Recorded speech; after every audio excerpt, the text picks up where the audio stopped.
नमस्कार, Darbhanga news express के आज के इस अंक में आपका स्वागत है। मैं हूं विनीता और प्रस्तुत है आज की ताजा खबरें। दरभंगा के एसएसपी मनोज कुमार ने रविवार को प्रेस कॉन्फ्रेंस कर बताया कि अब पुलिस वेबसाइट के माध्यम से ट्रैफिक नियंत्रण व अपराध नियंत्रण सहित विधि व्यवस्था पर नजर रखेगी, जिससे अब पुलिस को कानूनी कार्रवाई करने में आसानी होगी।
अदरवाइज हर एक थाना को ये पेपर हमको भेजना होगा और कार्रवाई करने वाले पदाधिकारी को इसको लेके चलना।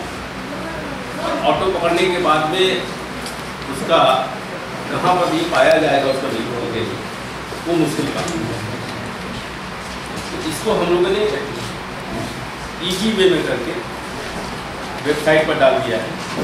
और दूसरा है स्टोलन व्हीकल, जितनी गाड़ियाँ चोरी गई हैं और आगे होगी, जिनकी गाड़ी चोरी होती है वो FIR दर्ज कराते हैं और कुछ लोग नहीं कराते। तो इस वेबसाइट के सहारे उसको भी रजिस्टर कर पाएंगे, ताकि जब पुलिस वाहन चेक करेगी तो बाइक का या वाहन का केवल नंबर टाइप करेगा तो बता देगा कि गाड़ी चोरी की। ये दरभंगा जिले के लिए है, लेकिन जो वेबसाइट है इसलिए कोई भी इशू कर सकता है। लेकिन हम रिकमेंड कर रहे हैं कि दरभंगा जिले के ये सेवा दी गई। प्रेस विज्ञप्ति आप उनका हाथ में होगा, बांट दीजिए प्रेस विज्ञप्ति। बस के लिए भी यही प्रक्रिया अपनाइए। बस का एक रूट होता है और एक समय होता है। जैसे किसी को अगर शोभन पार करना है 12 बजे और 1 बजे पार करना है, तो that is also violation of route public. और इसमें 5000 की फाइन। और हम लोग मान के चल रहे हैं कि ऑटो के संबंध में कम से कम 10,000 ऑटो चल रहा है। तो ये 5,000 है वही चलेगा जिला में और अपने रूट के अनुसार चलेगा, अपने परमिट के अनुसार चलेगा, बाकी को अनुमति नहीं। बिना रजिस्ट्रेशन और बिना परमिट के इस जिले में ऑटो पाया जाएगा, बस पाया जाएगा तो जब्त हो जाएगा। और ये तीनों प्राधिकार अपने कानून के हिसाब से कार्रवाई करेंगे। इससे पूरा विश्वास है कि दरभंगा जिले में ट्रैफिक की समस्या जो अभी तक हम लोगों ने कार्रवाइयाँ की थी उसको थोड़ा ईजी हुआ है, इससे बेहतर हो। क्योंकि आपने देखा होगा कि अधिकांश ऑटो खाली चलता है और खाली चलने के कारण है जो चौक चौराहे पर रोक करके पैसेंजर लेने की मार मारी। इससे है जो हम लोग का आकलन है कि इस समस्या से निजात मिलेगी और रोड और खाली। जो रोजगार है उस पर हम लोग धीरे धीरे हम लोग भी कॉपरेट कर रहा है, ऐसा नहीं। पिछले 2 महीना में किसी ऑटो के द्वारा कोई गंभीर समस्या नहीं पैदा की गई, बड़ी बात।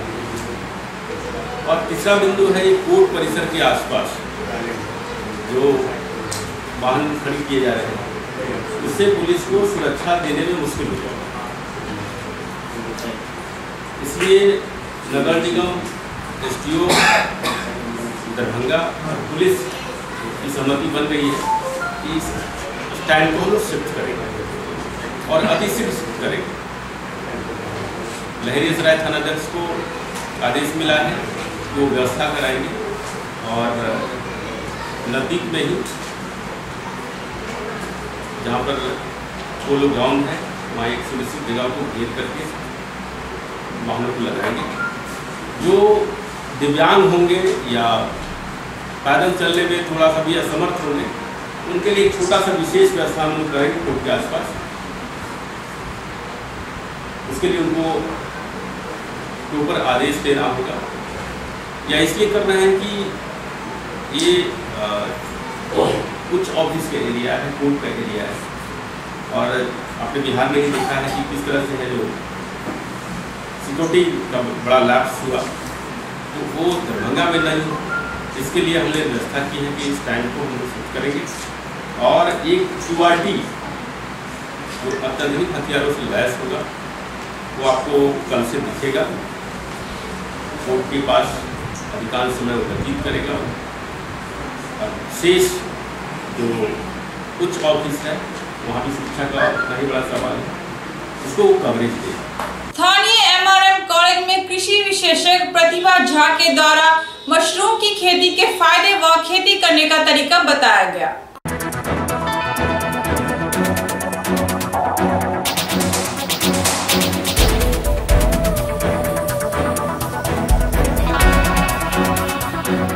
यहाँ मैं दरभंगा सेंट्रल बैंक आरसीटी की तरफ से एमआरएम कॉलेज में छात्राओं को मशरूम की ट्रेनिंग देने के लिए आई हूँ। यहाँ लड़कियों को मैंने 7 दिन से ट्रेनिंग दी जा रही है। ये लोग पूरी ट्रेंड हो चुकी है। यहाँ इसमें मशरूम में भूसा चाहिए, आपको पीपी बैग चाहिए, रबड़ चाहिए और एक बेबिस्टिन पाउडर केमिकल आती है वो चाहिए, फॉर्मोलिन चाहिए। और उसके बाद इसका मतलब जो तरीका है, भूसे को आपको बॉयल करना पड़ता है। साफ पानी से धो के उसको बॉयल कर दीजिए और बॉयल करने के बाद उसको आप ठंडे जगह में कहीं फैला दीजिए जहाँ पे धूप ना लगे। और जब उसकी नमी खत्म हो जाए तो 30 से 35% जब नमी बचेगी तो उसको आप जो है उसमें बीज जो है 100 ग्राम बीज 10 kg भूसा में आप उसको पहले मिला दीजिए और उसके बाद लेयर वाइज उसको 3 लेयर करके बैग में पैकिंग करना पड़ता है। उसमें बीज को डाल के भूसे को पैकिंग कर दीजिए और उसके बाद उसको किसी ऐसे स्थान पे आप रख दीजिए जहां उस रूम में एक खिड़की और एक दरवाज़ा हो। ज़्यादा खिड़की दरवाज़ा नहीं रहनी चाहिए और हवा नहीं आनी चाहिए, धूप नहीं आनी चाहिए। 15 से 20 दिन में आपको उसमें माइसीलियम पूरा ग्रोथ हो जाएगा और वो स्वतः अपने आप मशरूम उसमें से निकलना प्रारंभ हो जाएगा। आप उसके बाद जिस दिन से फर्स्ट दिन मशरूम की खेती करेंगे वो तोड़ेंगे, सुबह शाम उसमें पानी डालना है ताकि मॉइस्चराइजर उसमें बनी रहेगी। और इसमें टेम्परेचर आपको 28 से 38 डिग्री टेम्परेचर चाहिए जो कि गर्मियों के समय में अभी मिल रही है इसको। और उसको आपको 1 से 1.5 महीने तक आप रखेंगे, वो मशरूम निकलता जाएगा प्रतिदिन, आप उसको तोड़ते जाइए। और उसके बाद ये सबसे बड़ी खूबी यही है मशरूम की खेती में, क्योंकि ये बिना खेत की खेती है। इसमें आपको बहुत कम जगह की आवश्यकता पड़ेगी और बहुत कम पैसों की। एक बैग पे प्रति खर्च 30 रुपया पड़ती है, जिससे आमदनी आपको 90 या 100 रुपये होगी। तो आप सोच सकते हैं कि डबल इनकम, ऐसी कोई भी बिजनेस नहीं है जो कि आपको डबल इनकम दे सके। मशरूम ही एक ऐसी खेती है जो डबल बिजनेस आपको फायदा देगी और घर बैठे हुए छात्राओं के लिए बहुत ही फायदेमंद है। पढ़ाई के साथ साथ ये घर बैठे अगर 1 घंटा समय निकालेंगी तो रोजगार मिल जाएगा और बाजार में से आराम से सप्लाई कर सकती है। अगर इन लोगों का विकास होगा तो गाँव का विकास होगा, शहर का विकास होगा, पूरे राज्य का विकास होगा। बाजार में अभी मशरूम कैसे केजी? बाजार में मशरूम आपको 150 रुपये प्रति केजी ऑयस्टर है। जो बटन आपको अभी नहीं मिल रहा है वो सीजन के हिसाब से मिलता है। अभी आपको मिल्की और ये ऑयस्टर मिलेगा 150 से 200 रुपये प्रति केजी मिल रहा है। इसकी ड्राई भी मिलती है, वो आपको 1000 रुपये केजी मिलेगी। मशरूम का प्रोडक्ट भी बनता है, मैं बनाती हूँ, जैसे मशरूम की जिलेबी, मशरूम की गुलाब जामुन, मशरूम का पेड़ा, मशरूम का लड्डू, अचार, बड़ी, ये सारा प्रोडक्ट मैं खुद बनाती हूँ। और पूसा केंद्रीय विश्वविद्यालय यूनिवर्सिटी में मैं हमेशा वहाँ सेल करती हूँ, मुझे वहाँ से ऑफर मिलता है। रविवार को दरभंगा जंक्शन पर स्थित सीतायान भवन में ऑल इंडिया बिहार फेडरेशन के बैनर तले जिला कार्य समिति की बैठक आयोजित की गई। बैठक में ब्राह्मणों को सम्मान देते हुए चादर से स्वागत किया गया। बैठक में वर्तमान आरक्षण का घोर विरोध करते हुए आरक्षण में परिवर्तन की बात पर चर्चा की गई।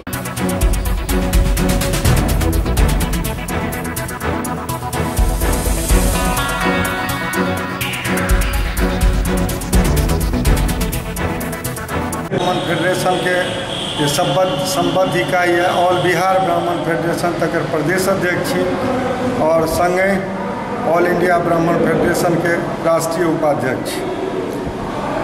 पिछला साल कोची में बैठक भेल रहे, ताहिमे हमरा अध्यक्ष बनायल गेल रहे।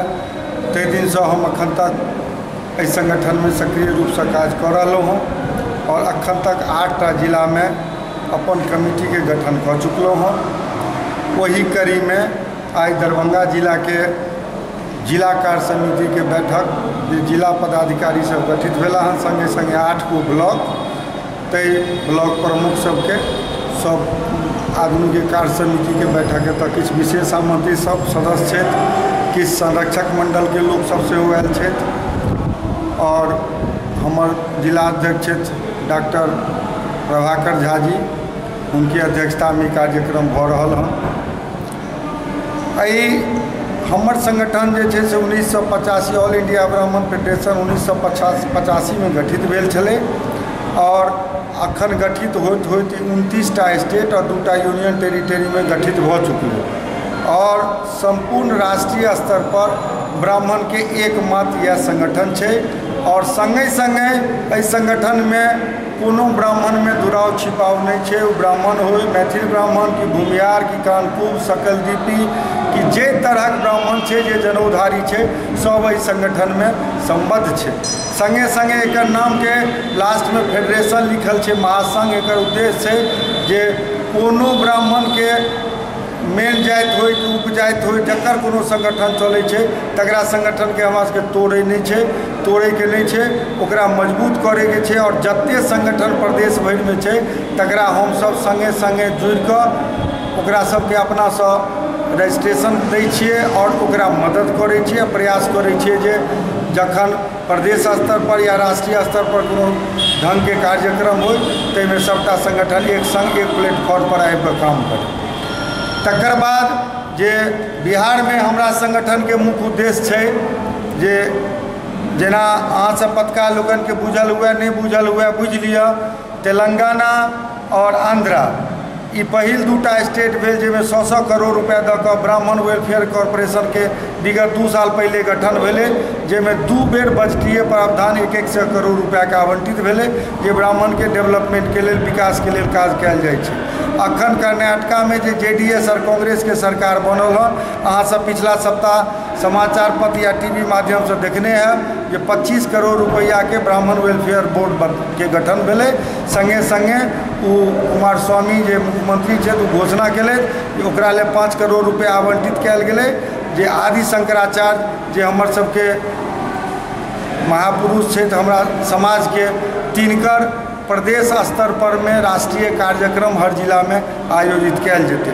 संगे संगे हमरे फेडरेशन के आंदोलन के परिणाम है जे पिछला 5 स्टेट में परशुराम दिवस के छुट्टी घोषित कयल गेलै हँ और उत्तराखंड हो कि हिमाचल हो कि पंजाब हो तैमे 100 में बजटीय प्रावधान कयल गेलै हमरा संगठन के आंदोलन के द्वारा, जाहिमे 10-10 करोड़ रुपया देल गेलै जे सब जिला में परशुराम भवन के निर्माण हेतै।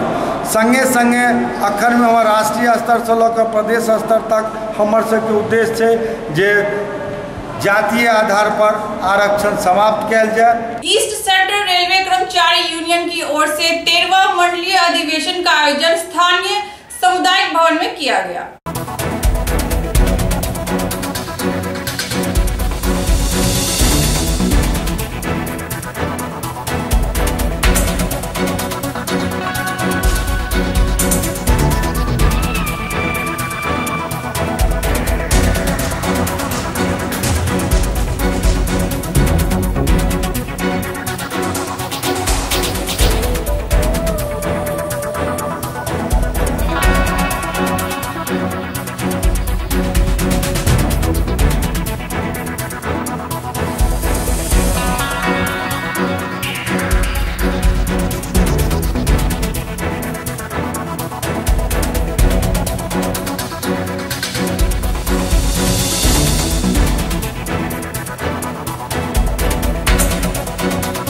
मंडलीय अधिवेशन 13वां मंडलीय अधिवेशन किया जा रहा है और इसके यहाँ पर सभी मंडल के पदाधिकारीगण एवं केंद्र के सभी पदाधिकारीगण, महामंत्री महोदय, केंद्रीय अध्यक्ष महोदय सभी यहाँ मुख्य अतिथि के रूप में आए हैं। रेल की तमाम जो मूलभूत समस्याएं हैं उसको लेकर हम लोग यहाँ पर मंडलीय अधिवेशन आज कर रहे हैं, जिसमें हमारा न्यू पेंशन स्कीम गवर्नमेंट को हम लोग प्रेशर बना रहे हैं भारत सरकार को कि न्यू पेंशन स्कीम को ये वापस करें, पुरानी पेंशन स्कीम सभी कर्मचारियों पर लागू करें।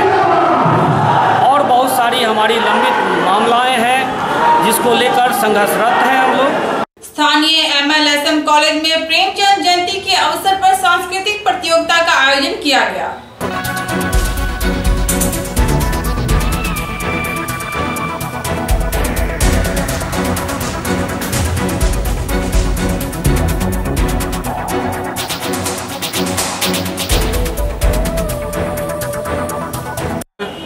प्रेमचंद जयंती समारोह समिति कमेटी बनाकर बच्चों के बीच में लगभग 17 वर्षों से विभिन्न स्कूल कॉलेजों में क्लास 1 से लेकर अप टू ग्रेजुएशन तक बच्चे इसमें पार्टिसिपेट करते हैं। और इसमें हमारा मुख्य उद्देश्य है कि जिस तरह से समाज के अंदर में नीति नैतिकता, सांस्कृतिक मूल्य, सामाजिक मूल्यबोध का गिरावट हो रहा है, इसमें प्रेमचंद का साहित्य आज भी प्रासंगिक है। इसी उद्देश्य के लिए हम लोग बच्चों के बीच में, समाज के बीच में साहित्य के प्रति, एक संस्कृति के प्रति एक लगाव पैदा हो, इसी उद्देश्य से हम बच्चों के बीच में कंपटीशन कराते हैं। इस प्रतियोगिता में दरभंगा से लेकर सुदूर देहात के लगभग 24-25 स्कूल के बच्चों ने भाग लिया और लगभग 1600 बच्चे विभिन्न गणित, चित्रांकन, अभिभाषण, मैथमेटिक्स, इन सभी विधाओं में भाग लिया है। और हम अपने सभी गार्जियन, स्कूल के प्रबंधक सर बहुत शुक्रगुजार हैं। इस तरह के आयोजन हम लोग को मदद करते हैं। तो क्या इन लोगों को पुरस्कृत भी किया गया जो अच्छा? ये हम लोग अगस्त के महीने में डेट अनाउंस किया जाएगा, हम लोग उसका भी बच्चों के बीच में रिजल्ट देंगे। और जो बच्चे हमारे और भी बहुत सारे बड़े बड़े इंटेलेक्चुअल आएंगे उनको बाज़ाब्ते समारोह करके 10-12 दिन के बाद रिजल्ट दिया जाएगा। कोठिया पंचायत के दलित बस्ती में छोटी सी चिंगारी से आग लगने के कारण करीब आधा दर्जन घरों में भीषण आग लग गया, जिससे करीब 1.5 दर्जन मवेशी जलकर मर गए। वहीं स्थानीय लोगों की मदद से आग पर काबू पाया गया।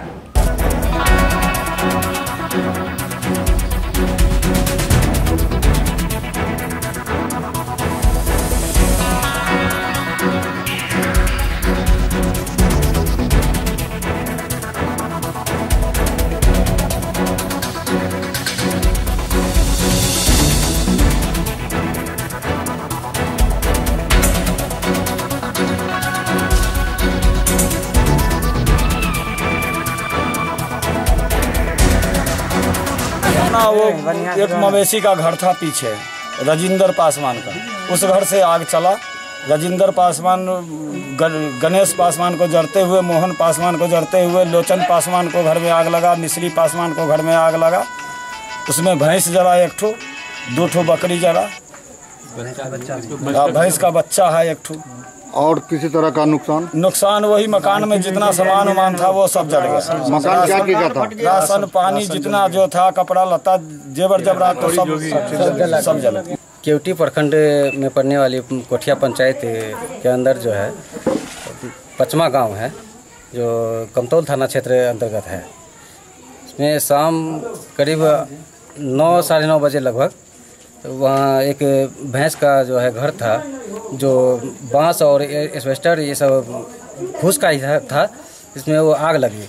वहाँ से मिश्री राजेंद्र पासवान, लोचन पासवान, ये 5-6 आदमी के घर में जो है एकदम से जो है पूरा आग का जो है धरा पकड़ लिया, जिसमें भैंस और भैंस का बच्चा मर गया। करीब 5-6 बकरी जो है मर गए। और अनाज जो रखे हुए थे लोग, काफी अनाज जो है सबका जो है ध्वस्त हो गया। बहादुरपुर प्रखंड के BMP 13 के समीप कमला नदी से अवैध खनन का मामला आया है। इसकी लिखित शिकायत के बावजूद कोई कार्रवाई नहीं हुई, जिससे आम लोगों को परेशान है।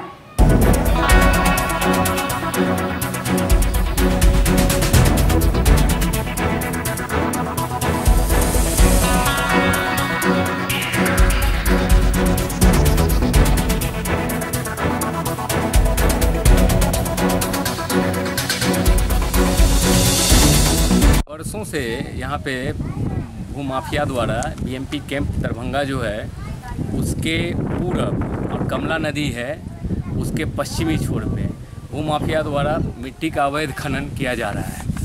वर्तमान स्थिति ये है कि यहाँ के ग्रामीण जो मनोरा के ग्रामीण हैं उनका मोस्टली खेत है, कृषि है, वो लोग उसी पे जीविका अर्जन करते हैं, उनका आधार है कृषि। सारा कृषि योग्य भूमि अब अनुपयुक्त हो गया है। वहाँ का पूरा बायोडाइवर्सिटी जो है, वहाँ का लैंडस्केप जो है वो सब डिफाइल कर दिया गया है। ग्रामीणों द्वारा 14 में विरोध किया गया तो लोगों ने, माफिया ने धमकी दिया कि जान मार देंगे नहीं तो मेरे काम में दखल नहीं दीजिए। लोगों ने DM साहब से अप्रोच किया, रिसीविंग अभी भी मौजूद है ग्रामीणों के पास, उसमें कोई एक्शन नहीं हुआ। फिर 16 में आवेदन दिया गया उप निदेशक खनन एवं भूतत्व विभाग लहरियासराय को कि कमला नदी में अंधाधुंध मिट्टी कटाई के संबंध में आवेदन ग्रामीण द्वारा दिया गया, पर आज तक कोई कार्रवाई नहीं हुआ। फिर ग्रामीणों का आक्रोश हुआ कि बेरोजगार हो रहे हैं, भूख एवं लाचारी के कगार पे पहुंच गए हैं। तो बहुत अथक प्रयास करने के बाद बहादुरपुर थाना कांड संख्या 490/17 अज्ञात भूमाफिया पर दर्ज किया गया। पर आज तक कार्रवाई नहीं हुआ। यहाँ तक कि एफआईआर में दर्ज शिकायतकर्ता बहुत सारे ग्रामीण का उस पर दस्तखत है, उस एफआईआर का जो पिटीशन है उसमें किसी भी व्यक्ति का अभी तक पुलिस कोई भी स्टेटमेंट रिकॉर्ड नहीं किया है 161 में। उसका 22/6/18 को ग्रामीणों द्वारा फिर डीएम साहब दरभंगा को आवेदन दिया गया, जिसमें सक्रिय भू माफिया का नाम भी दिया गया कि अभी भी वो इंडिस्क्रिमिनेटली कर रहा है। यहाँ तक कि 10 फीट से 20 फीट तक जो वहाँ का ज़मीन है वो खुदाई करके जेसीबी द्वारा दिन रात वहाँ 50 ट्रैक्टर द्वारा कार्रवाई किया जा रहा है, लेकिन कोई एक्शन अभी तक नहीं लिया गया है। अब तो ये हो गया है कि भू माफिया कहता है कि जो इसमें पड़ेगा हम लोग का विरोध करेगा उसका जान से हाथ धोना पड़ेगा। और खुलेआम प्रशासन भी 4 दिन पहले वो माइनिंग इंस्पेक्टर साहब आए थे, लेकिन उनका हिम्मत नहीं हुआ कि वहाँ पर जाके उनसे पूछताछ तक करे। इतना आक्रामक वो लोग था, वो आधा रास्ता से आए अपना चले गए। भू माफिया द्वारा कमला नदी का मिट्टी काट के बेचा जा रहा है और गरीब किसान का भी मिट्टी साथ में काट के गरीब किसान कहाँ से अपने बाल बच्चे को खिलाएगा, यही समस्या है। क्या नाम है आपका? राधे श्याम चौधरी। कौन गांव का मामला ये मनोरा। आज की खबरें अब यही संपन्न हुई। दीजिए विनीता को पूरी टीम के साथ इजाजत। धन्यवाद।